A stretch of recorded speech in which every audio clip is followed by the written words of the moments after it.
किशन एक छोटा सा गांव का किसान था। एक दिन उसने नए एआई फार्मिंग असिस्टेंट ऐप को ट्राई किया। जैसे ही उसने फोन को ट्रैक्टर से कनेक्ट किया, ट्रैक्टर बोल उठा, नमस्ते किशन, अब मैं एआई से अपग्रेड हो गया हूं। किशन डर गया, अरे तू बोल कैसे रहा है? ट्रैक्टर बोला, बस डेटा और डायरेक्शन दो, बाकी काम मैं संभाल लूंगा। अगला दिन ट्रैक्टर ने परफेक्ट सीड लाइंस बनाई, पानी का सही हिसाब निकाला और पेस्ट्स का लोकेशन बताया।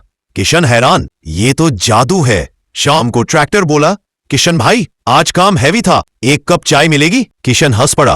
किशन ने बोला, गांव में सबसे ज्यादा स्मार्ट अब मेरा ट्रैक्टर ही है।